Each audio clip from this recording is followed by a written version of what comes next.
Hello everybody, this is Jose. We are about to get started. This is a sound check. Please go ahead. How are you everyone? Please go ahead and confirm that you hear my voice. That would be very much appreciated. So I know we are ready to get started and we got 19 seconds to go. Hey Joanne, you are on time. Wonderful. Siderman, Christian, good to see you. Good to see everyone in the various streams where we are live at the moment. Very nice to see you all. And my friends, it is time to get started. So let's begin. Disclaimer, before we start, please read the disclaimer on the upper left side of the screen. It is indeed important information. Read it carefully, read it completely, because it is indeed important. Today is July 21st, 2021. This is Options with Options. My name is Jose Blasco. We're going to be looking at the markets and doing what options allow us to do, which is to adapt to the various market conditions, thanks to the fact that we can combine options in different ways, different smart ways, and basically make our trading safe, and hopefully stack odds in our favor as well to catch those profits, and if wrong, manage the risk as accurately as possible. Maka, how are you? It's good to see you. Before we get started, quick reminder of the agenda. So we're going to look at the current market environment. We will review the trades that we have. We will also talk about trade management, if anything needs to be done to our trades. And finally, we'll get into finding new opportunities. Okay, so let's go for it. Let's jump into the charts and let's begin. Okay. So this is TradeStation, and the first part of the session is about understanding the market condition that we have in front of us. So what I'm going to do is first look at the chart of the S&P. Well, maybe instead of looking at it with TradeStation, I will look at it using top. So what we have here on the left is the chart of the S&P 500 in a daily time frame. We can see that we got three red candles. We got three candles with a climate down.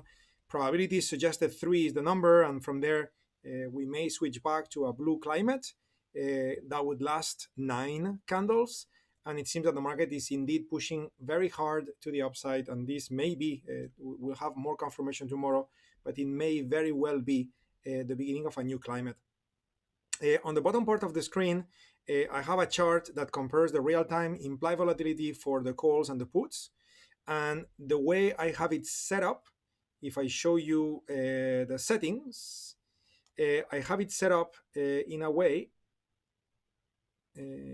right now, where what I'm calculating actually is the 3-day average of implied volatility. Okay, so I could plot the real-time volatility, but in this particular case, I am plotting the 3-day average of the implied volatility for the calls and the puts separately to understand what is happening overall. And since a few days, as you can see overall, you can see those two lines are so close to each other, meaning that the implied volatility we find on the calls and the puts, it's very similar. A little bit greater implied volatility on the put side versus the call side. The puts are 15.0, the calls are 14.67. So you would expect, some bias for the markets to go down, but the difference is so tiny that really it's not very clear. So when looking at the volume map, we can see a bit more clarity on that, where you can see that in the expiration date that is coming on July 26, or then we have July 28, July 30, August 2. So we can see on all those short-term expirations, we can see that 2.3 more times calls than puts are being traded, 2.7 more calls than puts are being traded, 1.5 more calls than puts are being traded, and especially on the two nearest expiration dates, we are already surpassing the little triangle, which means the call volume is surpassing the average volume in the last 5 days for calls. So, while, we see pretty much an equality between puts and calls here as an average, we can see that in the short term, there is a lot of call trading above average, and therefore we should expect that market to continue higher, and therefore the climate to change and become blue probably into tomorrow. Okay, so this is the bias that we have in the market at this moment in time. Okay. From a VIX point of view, okay, so we saw in the past few days a pretty powerful spike on the VIX. Good to see you, Mario. A pretty powerful spike on the VIX that reached 24 something. Currently, the VIX is trading at 18 point something with a red UFO right above price. So if the market was to fall a little bit and people get scared, price comes into this red UFO, and very likely, the price of the options would go down, meaning, the markets would go up. Which normally we have this powerful inversely correlated price behavior between the VIX and the S&P. So again, both the implied volatility of the options and the VIX and the auto climate, are pointing at the markets to continue moving higher. The only thing that we don't see, and this is where a little bit of, if it's okay for me to call it, the gamble comes into play, is the fact that close to price, we don't have any green UFO.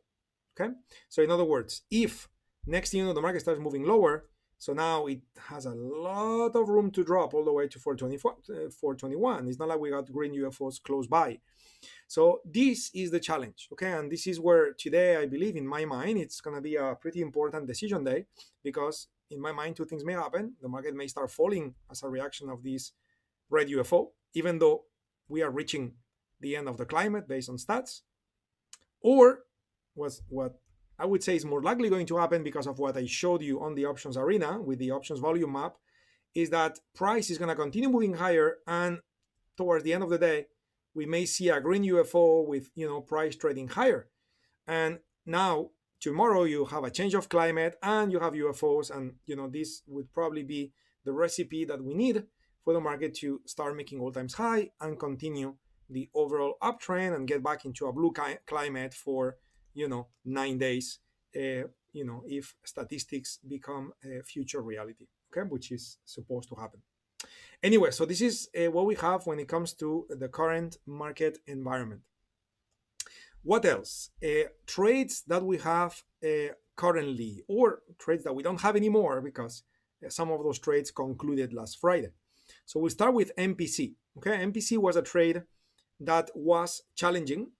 Okay, it was challenging because we expected price to remain in the purple area all the way to July 30, and next thing you know, the market just tanked very aggressively, so aggressively that we ended up converting the Iron Condor into an Iron Butterfly, creating a new profit zone to be located in the blue area. And the market went down, and guess what? The market is now trading in the blue area. So while this trade behaved against our plan, against our wish, if you wish, we may now have an opportunity to close the trade manually for a profit, because price went back to the profit zone. So let's take a look. I'm going to load Option Station Pro, and let's take a look. No UFO in the 55 minute time frame. Yes, in the 60. Yeah, I get you. Red UFO. You don't have it in the 55 minute time frame? That may be because we're using different settings, I would say, because I have it both on TradeStation and top.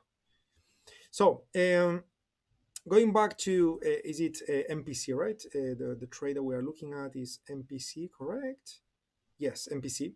So I'm just going to type MPC. So Christian, I may be misunderstanding what you phrased there. So if you could be just a bit more detailed, because I'm just reading you, maybe it's related to something I showed before, I would that would help me very much to understand better. So anyway, so where are we at? Well, if we are looking at MPC right now, while we are back in the blue zone, if you account for the various steps that we have implemented in this trade, to be honest, we are still underwater by $15. Okay, if I look at what the PNL is on TOS real time, it's minus 78. If you add to minus 78 the prior profits that we already locked in, so the net PNL of the trade is minus 15. So we are in a better position than what it shows with minus 78.5, but we are not in profit mode yet while we are in the profit zone. And why is that? Well, because there is still time to expiration. And of course, this trade is, accumulating time decay every day. So, a couple of days or so, we're going to be now above the zero line. And the moment we are above the zero line, now it's profit. Okay, right now the gray line is below the zero line, and therefore we got minus 15. So in other words, there is nothing to be done, my friends. Okay, there is nothing to be done, just to wait. Again, it's a good news that the climate is potentially going to change from red to blue in the S&P. This may help for the market to go a bit higher. And if this particular stock gets the closer to the midpoint, the better. And let's say this is going to take 1 or 2 more days. So next thing you know, you will now be able to close this trade for a profit, which is not the case yet. Okay, but we are still playing our defensive move, which so far it is indeed working well. Okay, so and here in this case you can see a green UFO that showed up before. So if that market was to fall, that UFO may bring the price back to the profit zone, and this may take some time, which is time decay, which is accumulation of theta. And again, as long as we're in that blue zone a little later in time, we will be able to close the trade for a profit. So we will review this trade tomorrow. We will review this trade next week again and see what to do. Okay? No red UFO in the 55-minute time frame that you refer to. You mean SPY? Oh, get it. So this may be because of the settings on TradeStation. I am using session hours. Check that setting. You may be using natural hours. That may be the reason. Okay. Sometimes I switch that setting back and forth. Sometimes I do it specifically with an intention. Sometimes just because of a mistake, maybe I redo my chart and I forgot to change it. It's not critical. It's not the end of the world, but I kind of prefer to be aligned with the session hours because it's kind of like the very relevant time in the market when the market begins and ends. And therefore, that's my favorite choice. But if you use natural hours, you may end up with different UFOs. So, Christian, if you don't mind, that was it. Very good. Thank you so much. Thanks so much, and I appreciate it. I appreciate very much the interaction. Very nice. Teamwork. Very nice. Okay, next one, MDT. Okay, so this one is a trade that is over, if I'm not mistaken. Yes, it is. The bet for this trade was to be in the purple area when we reached July 16. That was the case. So this trade was a trade where nothing had to be done. We basically sold an iron condor, waiting until the expiration date, and we were right all the way during the whole life of the trade. So congratulations if you did it. Great experience, I would say. And the trade is now over. So I'm just gonna kill MDT from the screen. Okay, I don't think there is any question here. If there is, please let me know. I'm happy to go back to the chart, but I don't think it's really needed. It was a very simple one. Again, let me know if that's the case. PayPal. Okay, so what's going on with PayPal? Well, PayPal is a trade that is over. Okay, this trade is completed. If I look at my option chain, I cannot even simulate anything because everything I got is all with a red X, is all expired. Okay, but basically that was a trade that we talked about it last week, that we were going to end up with a loss. I don't remember exactly how much the loss was. I think it was about $400, something like that. And that loss was collected on the expiration date with all the tweaks that we did since the beginning of the trade. We managed to reduce the initial risk of the trade that was 1,100 something, I believe, to 400. Trade didn't work, but definitely we managed to shave and shave and shave the risk to end up with $400 of loss. Notice that the trade is gone from my account. I didn't have to do anything. I had basically 3 options left. One expired worthless, 2 expired, 1 was auto-exercised, the other one was assigned, and therefore everything was out. No commissions were paid. Depending on your broker, with TOS, no commissions would be paid for auto-exercise and assignment. Careful with some brokers, specifically with TradeStation. Depending on your commission schedule, they will charge you $14.95 for auto-exercise or assignment. Again, make sure you understand the commission schedule that you have with your brokers, okay? What else? What else do we have? So I'm going to delete PayPal. AMD, same story. This is a trade that also concluded. that one for a little bit of a profit, if you recall. But the trade was over on July 16, so I'm going to delete from the list as well.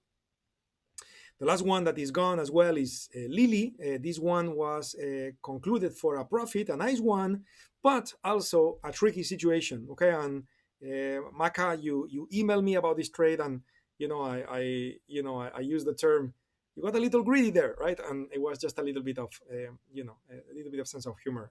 I know, Maka, you are a bit perfectionist like me, trying to optimize your results, and definitely you could have done what you suggested in your email, which is to manage the trade intraday to try to lock in a bit more profit, maybe setting a trailing stop or something like that. But anyway, the tricky part of this trade, and you guys feel free to comment on the chat box, who was in the trade with Lily, because if you were in the trade and you did the last tweak, which was to use the 232.5 call, okay, then something funny happened, okay? Something 232.5, or was it 235? I am now confused, but I will clarify what happened right now. When I look at the closing price on Friday, right there, so the close, okay, yeah, so it was 232.5, exactly. So the closing price on Friday was 232.46, okay? So here is the funny story, okay? So we started this trade, okay? With buying the 230 call, and we sold a bull put spread below. Actually, it was two bull put spreads. Then we converted that into the 230 call combined with the 240 call. And then what we did is, okay, what about we roll this one down, because it doesn't look like we're going to reach 240. Okay, it doesn't look like we're going to reach 240. So should we roll it down? And we concluded on the last session, let's do it. And then we sold the 232.5. Okay, so what we had in two expiration Friday was the long 230 call and the short 232.5 call. Well, price traded clearly above, right? The price was trading at 235, So, the assumption was we're going to clearly be above 232.5 on Friday expiration. But what happens? Well, trading happens. And there was a push to the downside to a point where the stock closed at 232.46, which is funny because it's 4 cents, okay? 4 cents below 232.5. So you were assigned on Friday, you were auto-exercised on Friday, the 232 call.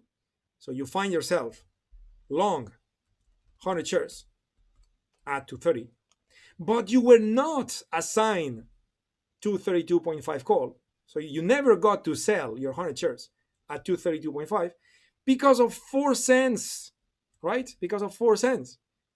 So what happened? Well, if you looked at your account over the weekend, you got to see that you were still long 100 shares into the weekend, and definitely on Monday at the open, you were long 100 shares, okay?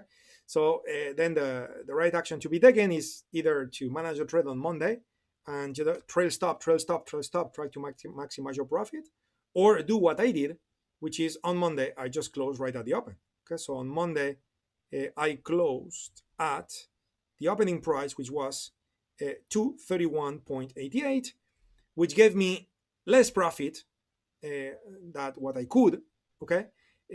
But it's okay. We don't know the future, and I wanted to be out anyway, so I went out at 231.88, which still was some profit because remember you were auto-exercised at 230, and I managed to sell at 231.88, so I still collected another $188 of profit on the Monday. Okay, so nice. This trade was a powerful trade that is now over, and hopefully you guys enjoyed it. It was a very diverse trade. While it was directional, we did a lot of tweaks to lock in the maximum profit, and I think it was nice. Christian, didn't do the last tweak, so you ended up with a profit of 797. Correct? Yeah, that's good. That's good. Even if you didn't do the last tweak, it's fine. There were pros and cons of doing the last tweak, isn't it? So we discussed that. And finally, the last one I'm going to review before we get into trading mode is SKT, which is a trade that we entered on this particular date. I didn't, but some of you did. Siderman, you have it, isn't it? And we were expecting the stock to go higher, and we set a target at 20, but it never did. Instead, it went all the way against us, and then it gave us a little bit of hope, and then all the way, right? So what was the instruction I gave was to let the 20 call expire, and on Monday sell the 21 call. Okay, so if you sold the 21 call on Monday,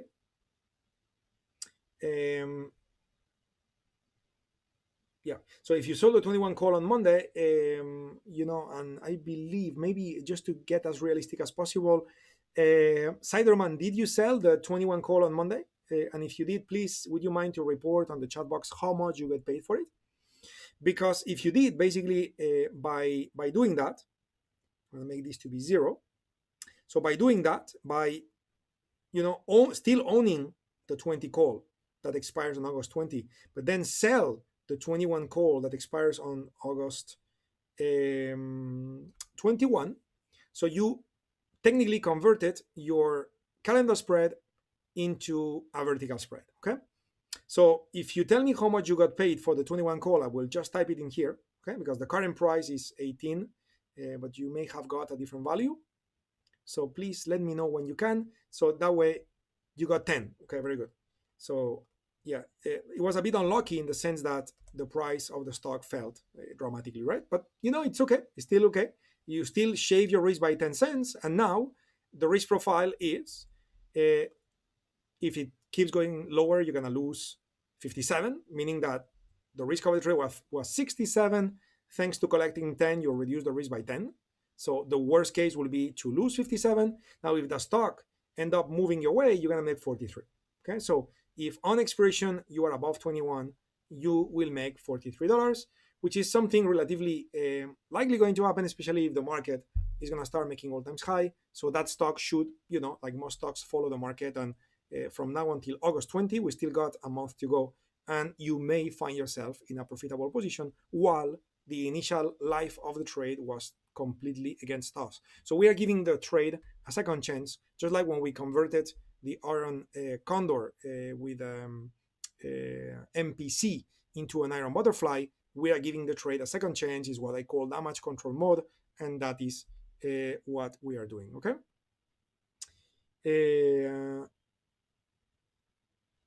Yeah, Lily still looks good. Well, yeah, why not? Maybe we can plan a trade on it later on, but no need to be emotionally attached with a trade. The fact that it worked well doesn't mean that now let's keep trading that same stock.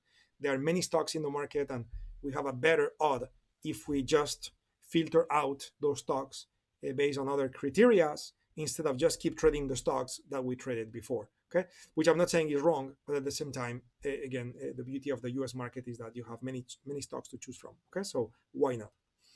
Anyway, so this is the end of our review.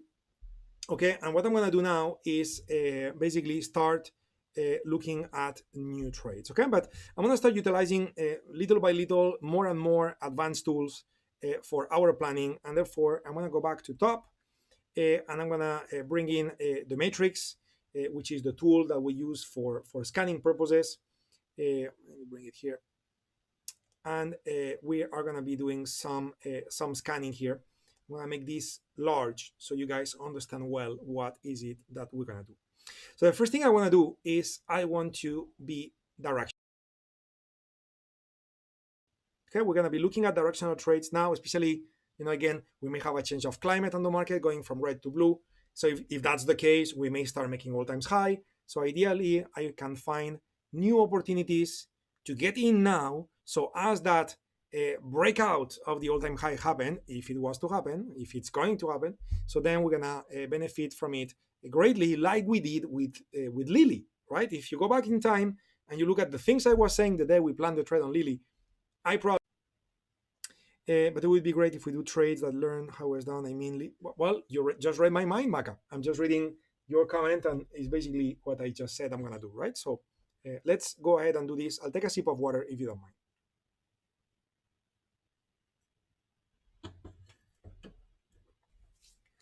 Thank you for that. Okay, so So what am I going to do, right? Well, first of all, since we're going to be putting an options trade in place where we're going to be directional, that means that we're going to be buying options.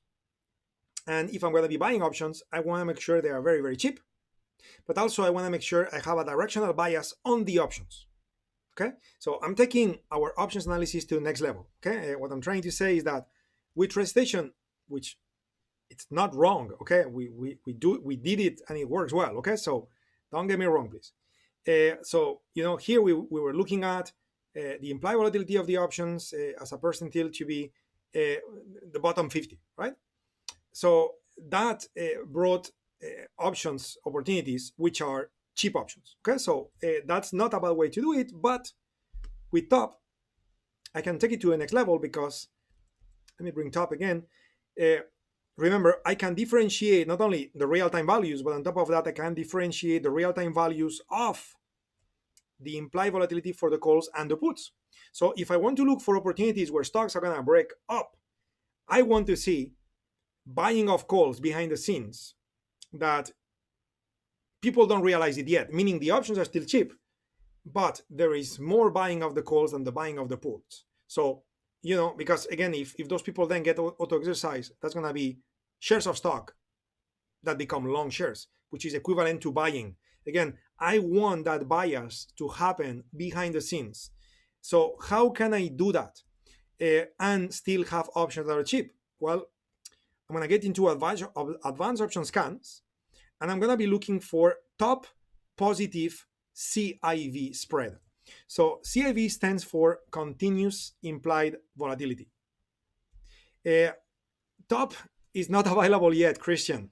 It will be very, very soon because we are fine-tuning the last final tweaks. Okay, so it's going to be available very, very soon, and you guys will be able to use the tools and subscribe and again enjoy the power, right?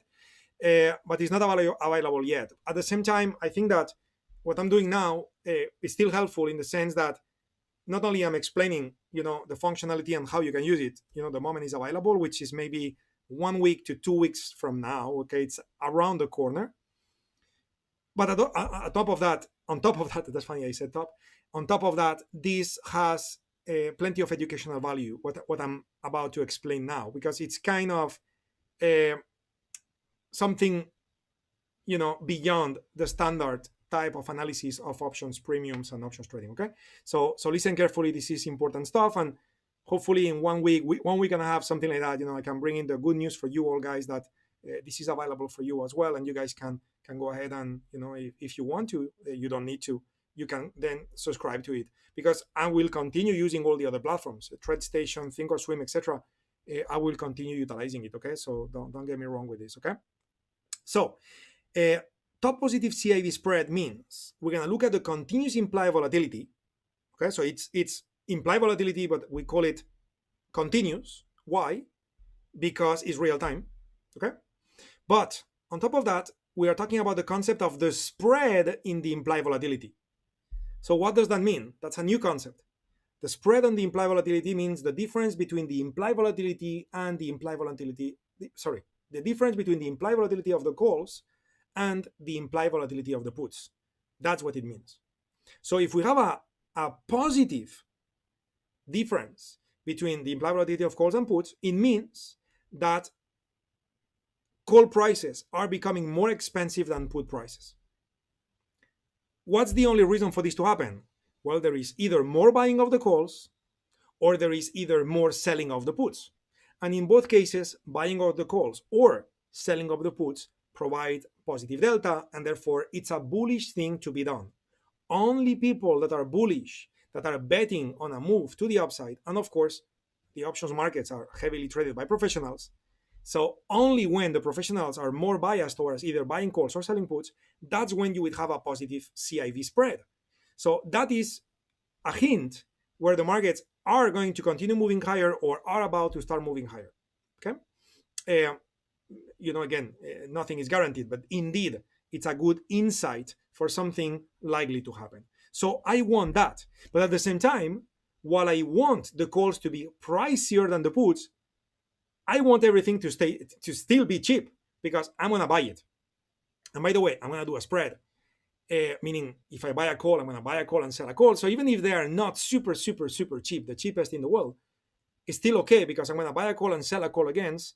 So if they're not super cheap, the call I sell will offset the problem. So it's okay. But overall, I want the options to be as cheap as possible because when you buy options, you pay. We call it a debit. And when you create a debit in options trading, the debit becomes your risk. If my debit is $200, this is the most I can lose, $200. So the debit is the risk. So I want to keep the debit as low as possible, but I do want that little spice kicking in on the call side. So how can I scan for that real time? Well, first I'm gonna select positive CIV spread, okay? And feel free to type on the chat box if you need me to repeat because all of this is new and it's advanced, okay? So first I'm gonna select, I want an option scan, an advanced one, looking for positive CIV spread. Second, I also want, okay, back to advanced option scans, I also want the puts, okay, to be, okay, to be below the 20% percentile of implied volatility range. So in other words, you are looking at the implied volatility, okay? You have the maximum and the minimum, and then you apply stats and you calculate percentiles, okay? And basically, crash course on statistics, okay? And I apologize in advance for the ones of you that are purist in math. I am too, by the way. But I just plan to kind of really, really simplify what percentile means for the ones of you that are not so much into math, if any of you is in that case. So basically, if you think, let's start with the median, okay? So the median is when the percentile is 50. So what does the median represent? Well, the median is not an average. The median is an average, but again, I'm simplifying this, okay, guys? So the median is like an average, but an average that takes into consideration how often that happens. In other words, you get the price where the implied volatility is most of the time. So it's an average, which is kind of weighted by how often it happens, instead of just an average, right? Because maybe you pick the high and the low of a range, and let's say the average is 20, but then that never happens. So then that 20 number is just the midpoint, and it doesn't mean anything because it never happens. Where the median, okay, let's say, you know, the top is 100, the bottom is 5, but most of the time, implied volatility is at 40. Well, 40 is not the midpoint, but if it happens most of the time, then it would be the median. So it's very relevant in the sense that it's what's likely to happen, right? Now, because it's the median and it's 50, right? So it's kind of like, okay, what happens most of the time, but it's not so unique because it's what tends to happen most of the time. So then what can you do when you look for cheap? Well, go for a small number, like 20, okay? So if I go for 20, okay, that means that this happens very few times. So it's low in the range and it happens very few times. So when it happens, what's more likely to happen is that implied volatility will increase. Okay, it could go lower from percentile to be 20 to be percentile to be 10. It could certainly go lower, but 20 is already a rare situation because it's very extreme from a percentile point of view. So therefore, it's more likely going to increase than decrease. Okay, so I'm not median. So it's the first word that you wrote, Siderman. Hello, and sorry to be late. Not an issue. So median, yeah. So the word, the way it has been written, as the first word, not medium, median, with N at the end. Apologize for my foreign accent, which I cannot help. But anyway, so in other words, so we are looking at the puts to be as cheap as possible. And you may say, why not the calls? Well, because remember, I mean, you could, but why not the calls? Because remember, I'm okay with the calls to be a little pricier.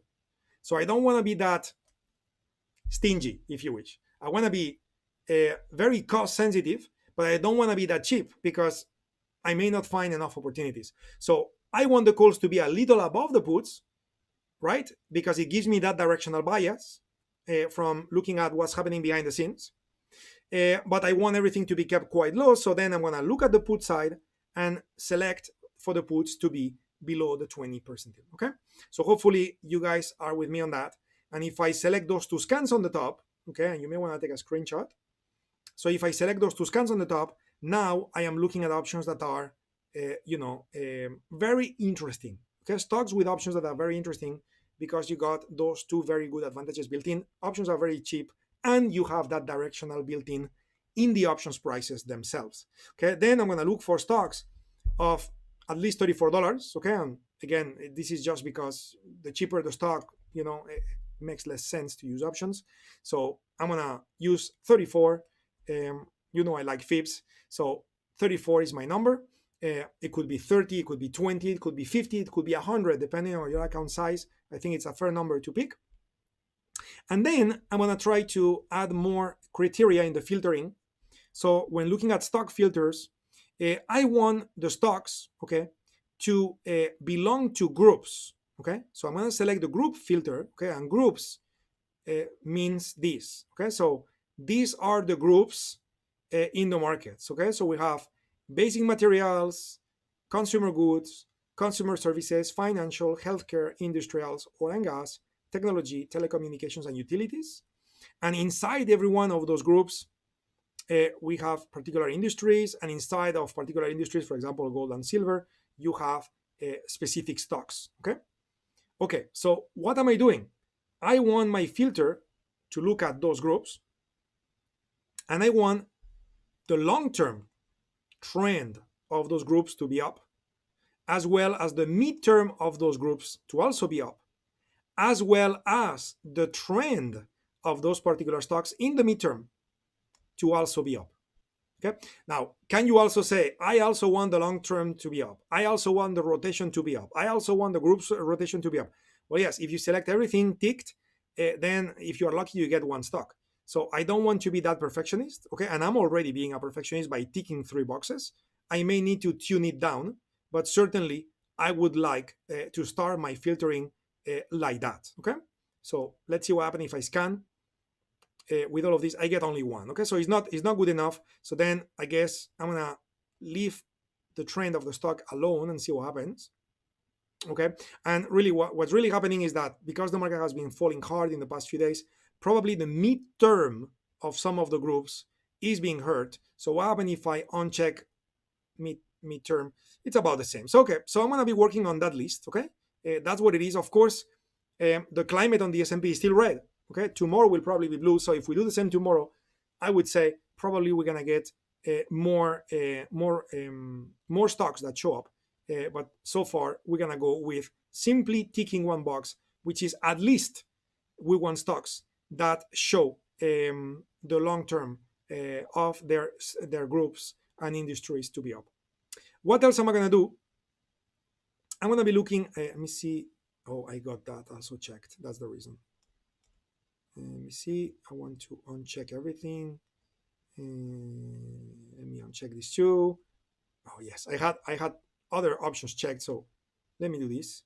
Okay, now I have a better list. Okay, let me restart. Okay, so if I go back to where I was with a long-term trend up, mid-term trend up, and the stock trend up, again, it's difficult. So what if I uncheck the mid-term of the group? So I got less. So what if I uncheck the stock? So I guess I'm gonna end up where I was. Yeah. What if I do this one? Let me see. What if I do this one? Again, I'm trying to be picky. Okay, that sounds good to me. Okay, I got a relatively lengthy list. Okay, if I check, this is something that every time we scan, we're gonna play with this to find a list which is long enough while we stack odds in our favor.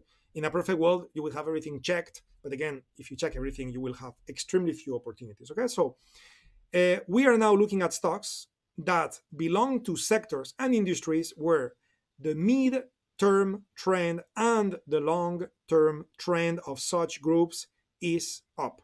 Okay, why is this important? Because you heard me say millions of times, stocks are a fragile asset. And a fragile asset doesn't mean it's wrong to trade. Stocks are amazing to trade. You saw trades like Lilly. What a beautiful trade, right? Well, the issue with being fragile is that they depend on so many external forces. That's why you see the UFO stats to be the weakest when we do stock trading compared to futures, for example. So we want stocks to belong to sectors and industries that have some strength built in. Why? Because if the stock was not to behave well, the group will probably do. And if the group or the industry or some competitor stocks do, probably this will have this contagious effect on the stock that is not behaving the way we want it, but next thing you know, now it is. Okay, so therefore, this is extremely helpful to have better picks for our trades. What else am I gonna do? I'm gonna make sure, I could add here, values for liquidity and stuff like that. But to be honest, I have prepared, and by the way, happy to email that to you. I have prepared a list of stocks, which I call penny increment options, which that list actually is extracted for TOS. Okay, TOS has done a very good job throughout the years by maintaining Market Watch. They have this list called where are you? Here, the penny increment options list. This is a list that is maintained by TOS. They've maintained that for over a decade, and they do a very good job at maintaining that list. And basically, those are options where the price of such contracts trades in pennies. So when it comes to shaving your spreads and so on, you can be very fine and hopefully, save yourself some cost. Instead of getting, 5 cents of slippage, you may get 1 cent of slippage. So it's certainly something very useful. And by the way, the only way those stocks have those penny increment options prices is because those options are indeed liquid, and market makers are happy to provide penny increments on their pricings. So in other words, by using that list, you basically guarantee yourself that those options are pretty good. It's about 300 stocks. So it's pretty powerful. Email me if you want me to send you a copy of the list. It's a document, it's a text document that you can use yourself, okay? You can also import the document in TradeStation, by the way, and use it in TradeStation. So I got my stock filters. Now I added my scan list. This is gonna, of course, reduce the list, okay? And notice now I ended up only with one stock, okay? Why? Well, because, of course, many of the stocks available out there may not have those amazingly liquid options, okay? So happy to start with one, and obviously I can then open up, and maybe instead of looking at the long term and the midterm, I can maybe only look at the long term, and now I should end up with a few more in this case too, okay? So what else? DT, EWTP, I'll talk about that another day. Earnings, okay? Well, something that we want to do is to exclude stocks that report earnings too soon, because if stocks report earnings too soon, like in 5 or 10 days, you may not have time to get to your target, okay? So I'm just gonna filter out stocks that report earnings too soon, and it seems that none of those stocks are reporting earnings anytime soon. So therefore, those are gonna be my 2 picks to plan the trade, and I may end up with a yes or a no, but that's gonna be my initial planning for the trades. If I don't get a trade, then I'll come back to my stock filters, and then there are other things I can do as well, as you will see later on, to find valid trades. But so far, this is a very good place where to start, because again, those stocks belong to good sectors and good industries. Okay, so I'm going to move this to my other screen, and I'm going to click on Best Buy and see what's happening. Let me take a look at your notes as well.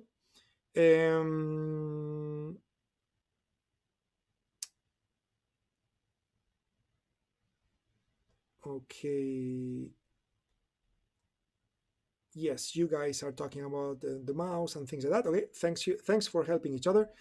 If you set medium-term trend to be down, wouldn't you catch a correction into a green UFO? Yeah, you could. You can also play with that. But again, if an industry is truly strong, probably you would have a correction without changing the trend. Okay, and again, I'm not talking about the climate. The climate often goes from blue to red while the trend is up, but the way the matrix is filtering, it's not filtering. I mean, that filter here doesn't say AutoUFO. So it's basically a trend analysis technique, which is a bit simpler while it's very powerful. And basically, I would indeed prefer every one of those boxes to be ticked because it would create stronger opportunities. Okay. Even though it's not a mandatory requirement, because again, it's almost like the line, all the stars in the universe are lining up. Okay, so it's too much to expect. Okay,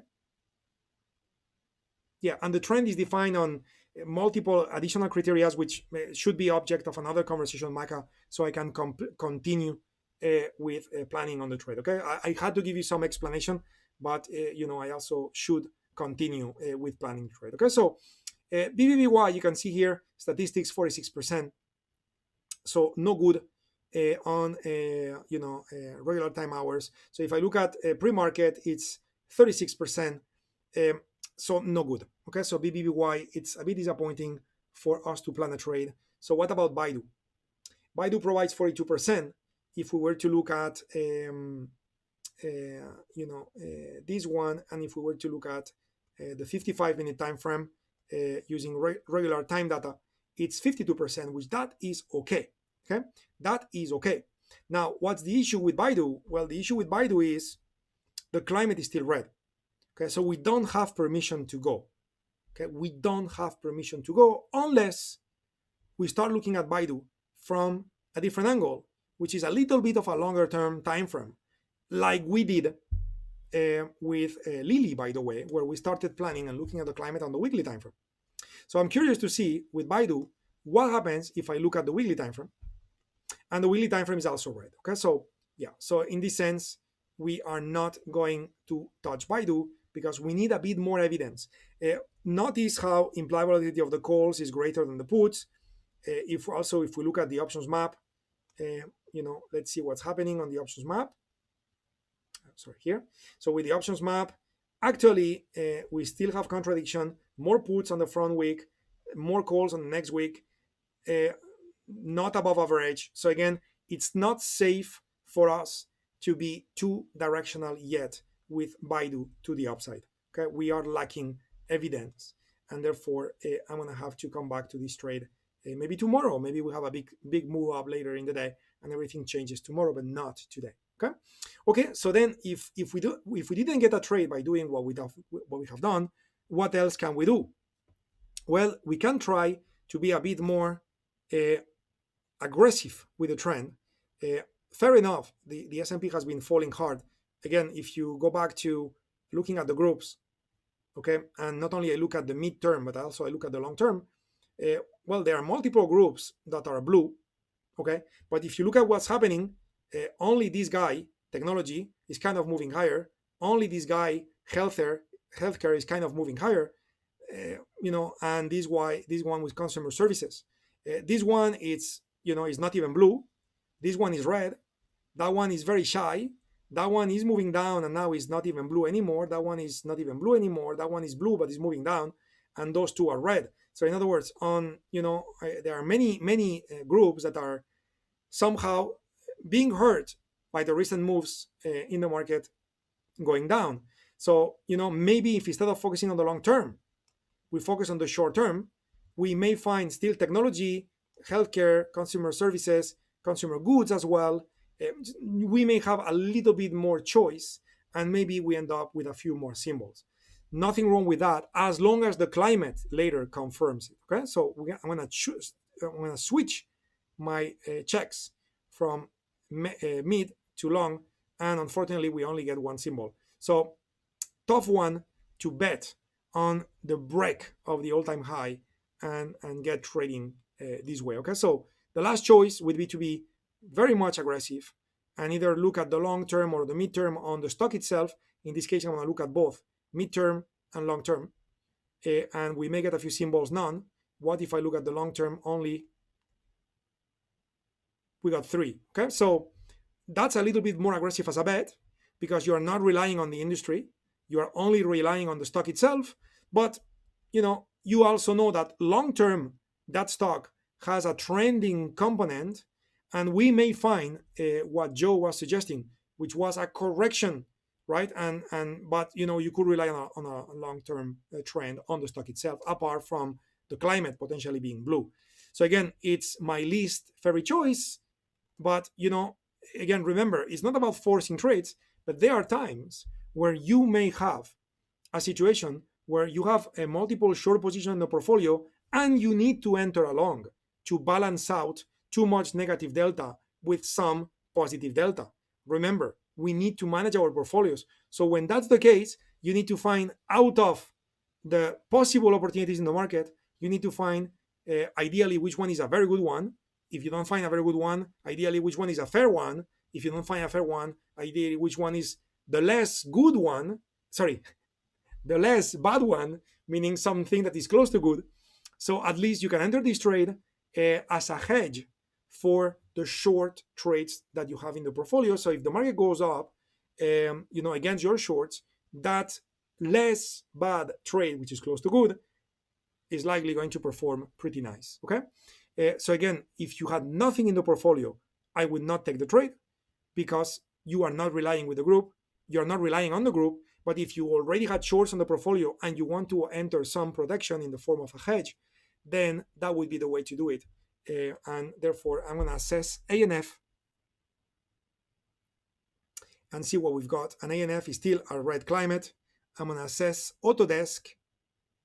And Autodesk, it's already a blue climate. Okay. And this is what we now need. Okay. So we have a blue climate. We have calls are more expensive than the puts. Okay, we have 54% on the UFOs. When looking at pre-market, we have 41%, so that's not good enough. But the 54, it is indeed good enough. So that's good. And now what we don't have is we don't have any UFO lining up with 294.6. 294.6 is about more or less here. We don't have a UFO lining up with that. So we're going to have to be patient and review this trade. Maybe tomorrow, as a UFO may form around here at some point, and the EMA tomorrow is going to be higher, and maybe that could be a trade tomorrow. Right now, we won't. Okay, we won't. By the way, another thing I want to incorporate into the sessions, okay, and this is coming from a very practical point of view, especially when you have to hedge an account. Sometimes you just cannot wait for a retracement, because if you need to enter a hedge, you have to enter.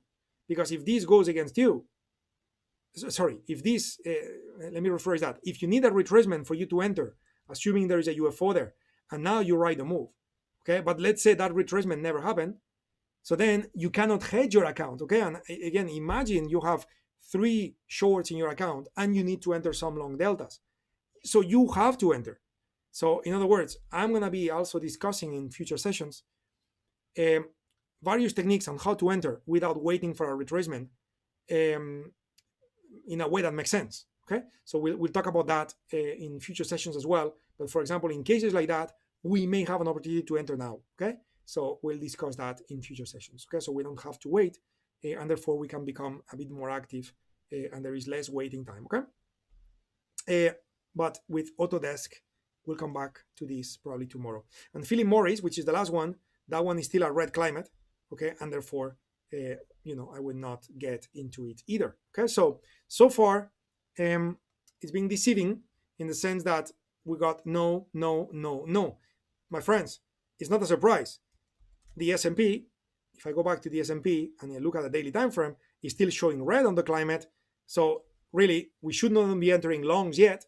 Okay, or it's not that imperative to enter longs yet, unless you have to hedge. Okay, we are not betting hard on an up move yet.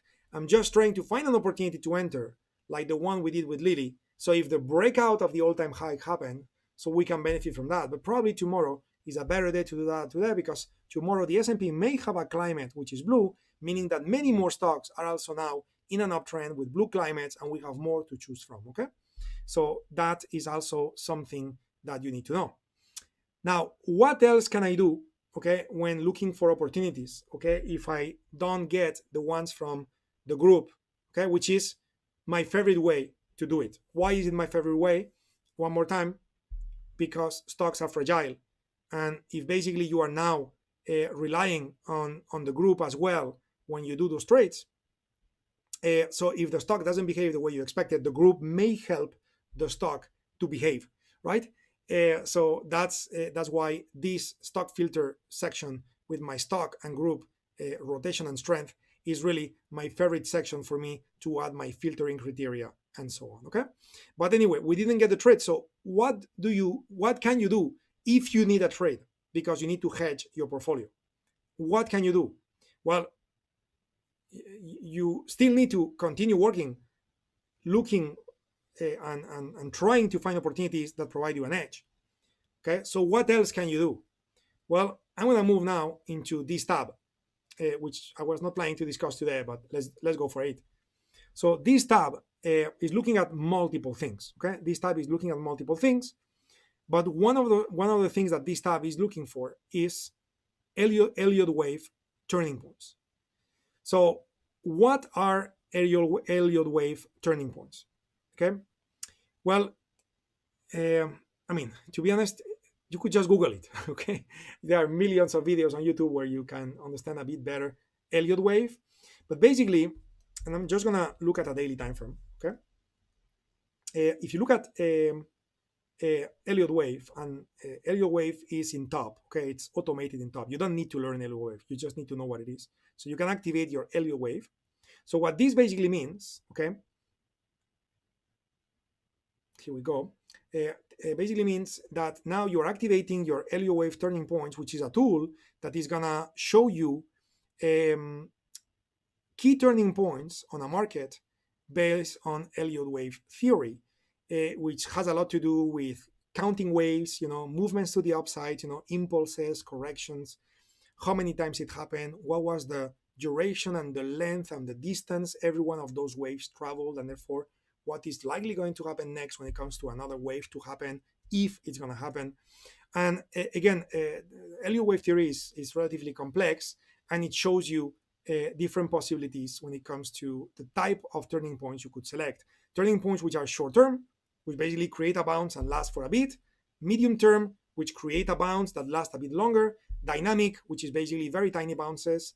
Long term, which is long term, like the name suggests. And ultra short term, which is super, super tiny bounces. Okay, you could even scan for daily Elliott wave turning points, ultra short term, and then trade it intraday if you wish. Okay, but in this case, I'm trying to catch an all-time high and continuation.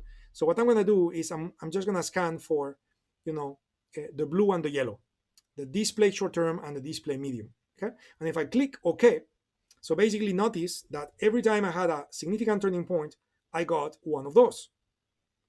Okay, so now this is showing you what already happened. Okay, this is showing you what already happened, and if it happens, this shaded blue area is where price is likely going to go if the wave count and the wavelength and everything else propagate according to Elliott wave theory, which of course will depend on the climate, will depend on the UFOs, will depend on many more things. But again, if you forget everything and you only focus on this, it's a good filtering tool as well to catch significant turning points. So again, like for example here, so you go back in time and there was a moment in time where you got an Elliott wave indication. Okay, this on top of that came with a UFO. Great. So if you need a hedge, okay, and let's say that particular stock, it's not in a group that is strong or anything like that, but let's say you need to take a trade because you need to hedge your portfolio, which is what we are discussing today. So the fact that you have a turning point there, could be a good indication that the move is going to continue or likely going to continue, and then price is likely going to go to the shaded area. So maybe if other parameters are in line, so you can go ahead and take the trade, and and price in this case went against you for a while, but then continued and worked. Okay, now then here is another indication, okay, with another UFO. So maybe you do the same. Now you do the hedge, and in this case is that a bit more straightforward. It just continued and got to the blue shaded area. Okay, and now what? So you wait for the next one, which could be either blue or here we go. Okay, so you have the blue, no UFO in this case, but you have the Elliott wave turning point indication. So again, if other conditions are met, which I'm going to talk in a minute, So then you can go ahead and take the trade. And in the end, it went to the blue shaded area. And again, so this is another way for you to filter your trades. Okay, and I'm going to remove it now from the chart, because the really useful way to chart for your Elliott wave turning points really is to do it on the matrix. Oh, sorry, what did I do? I did add instead of move. Sorry for that. Remove. So I'm going to bring the matrix. We're about to hit the top of the hour. And what I'm going to do is I'm going to be looking for Elliott wave turning points to the upside that have happened within the last 3 bars. Okay. And I want them to be medium term. The medium term are the blue ones, if you recall. So, and no stock filters.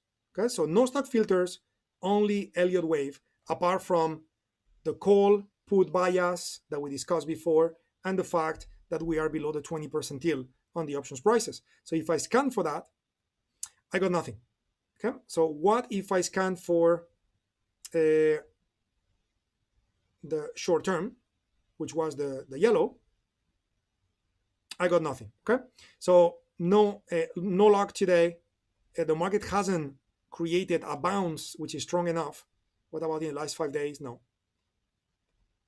Yeah. So the bounce that is happening, it's not being counted by Elliott wave theory as significant enough yet. So again, long story short, it's kind of confirming what climate is telling us. It's still red. And even though the move is significant, okay, from a count point of view, it's not significant enough for us to bet hard. So yeah, so we're going to have to be patient with this if we want to enter a new trade. I'll talk more about this tomorrow. And if you wanted to enter a trade because you need to, because you are hedging a portfolio, then the other aspect of this conversation, which we may have time tomorrow to discuss this too, is how to enter without waiting for price to retrace all the way to a UFO, which is lining up with with your moving averages. Okay, and by the way, this is what we did with Lily, but I want to give you a few more indications on how to do this properly. Okay, so anyway, lots of new information today, guys. Hopefully this was not too overwhelming. How is it going so far? Everybody with me? Give me some feedback. Christian, put range less than 30 versus 20. Not sure what you mean by that. Again, we are looking for a relatively extreme condition. So when we're looking at options that are very cheap, we're going to be looking at less than 20. Okay, at least this is how I'm going to approach it. Christian, good stuff. Maka, great. Clive, very good. We need this advanced stuff. Yes, Maka. Yes. Very excited, Mario. Leland, excited to try top. Yes, for sure. It's almost out of the oven, my friends. Almost. I cannot wait to share more and also make it available for you guys. It's going to help tremendously, guys. I mean, one of the big issues with trading options, right, is first, the fact that it's complex. It's an issue to some people. Some people actually love it precisely because it's complex, right? So, if you are one of those guys, we'll talk about tools in top that will allow you to really look at every single angle of options trading, all the way to every single, minimum detail you could think of. So you're going to enjoy it very much if you are one of those traders who enjoy the complexity of options trading. Now, if you are part of the biggest group, I would say, complexity in options trading may be an issue at the beginning on your learning stages. Later, you through repetition, you get it and it's fine. But then there is another issue that's still there, which is the fact that it takes time to plan an options trade. It takes time to find a valid opportunity that is to be accepted. And again, with many of the tools I'm going to show you, you will see how we save huge, massive amount of time. Like, what we do with TradeStation is pretty okay, but what we'll do with top is going to take it to the next level, like big time. In my initial sessions, I will need to take time to explain it. So you guys don't follow what I say just because I said, because, even though I know you guys are counting on me as your coach to lead you, there is something very important in trading, which is confidence. You cannot be confident unless you understand why we do things the way we do, because because it's human. So you just don't want to follow what I said just because I said. You need to understand why I said what I said, because the moment you understand why, and then you practice it, then you develop confidence. So now you can add size to your trade, you can trade on your own because you are confident. So I need to spend a little bit of time to explain why we're gonna scan in a certain manner, why we're gonna add a series of rules that are gonna be specific rules, and why we're gonna do it, and therefore all the various additions that I'm gonna bring into the sessions, which is gonna in the end make it so much simpler and so much faster, will require of a little bit of patience from you guys to listen carefully to the new things I need to explain, so then you can be faster on your planning and your executions. Okay, cool. Thank you, Siderman. Thank you, Siderman. I'm trying to be very pragmatic, believe it or not, guys. When we used to do option sessions once a week, there were many things that I was simply not teaching. Why? Because I knew if I was to teach it, then I would not be able to support you on it, because we didn't have enough sessions a week to be able to comment, for example, trade management. Okay, if we do one session a week, I cannot talk about trade management. It often takes the whole session to talk about trade management. So one session a week was not enough.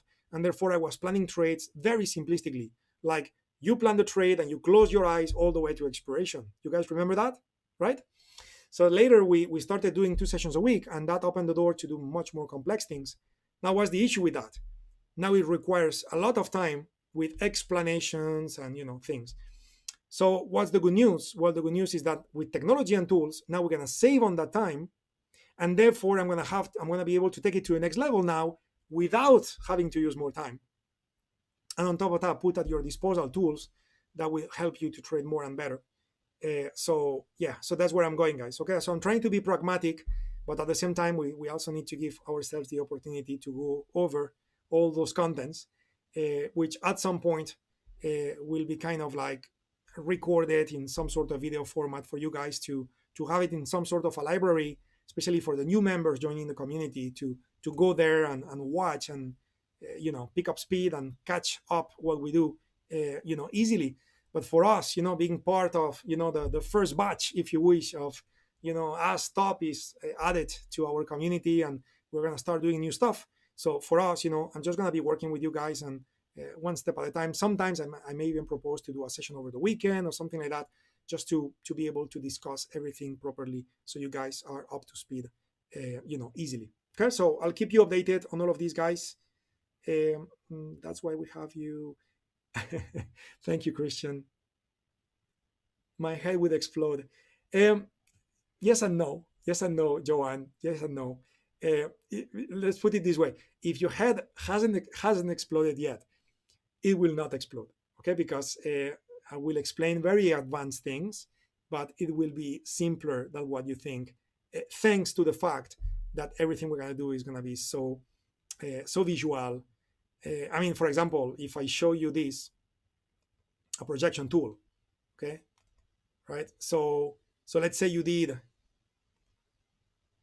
a bull call spread, okay, and I'm just not gonna adjust anything, okay? Let's say you did that bull call spread, okay, and so this is what will happen to your P&L, and this is what happens to the stock, because this is the stock chart, up and down, right? This is the stock chart, and this is what happened to the volatility, to the calls and the puts in 2 different colors. Okay, so, and this is the time axis. So what happens through time? So take a look at what happens to your P&L if the stock goes up, right? But what if the volatility goes down in the meantime? And what if then the stock goes even higher? And what if then the stock goes even lower? And what if in the meantime the volatility goes higher at that time in your trade, right?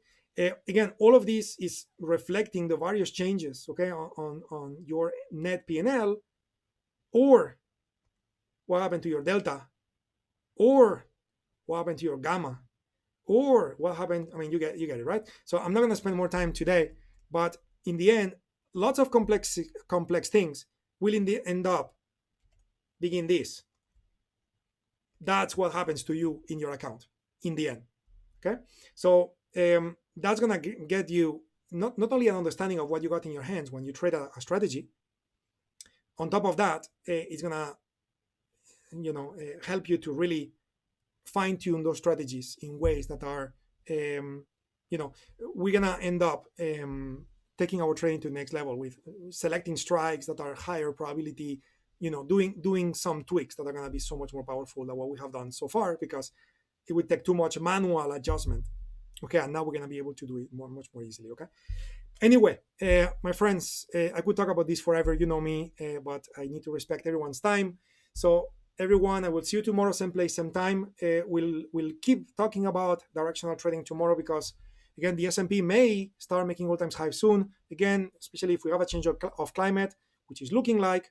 Okay, on the put world, okay, we can see more calls kicking in, above average, almost above average. Okay, more calls, not yet in the next expiration, but you can see it's building up. So let's see what happens at the end of the day, because at the end of the day, we'll have a greater understanding of the directional bias of the market, and potentially a change of climate, and therefore tomorrow we may have more opportunities that we'll find. Okay, see you everyone. See you soon.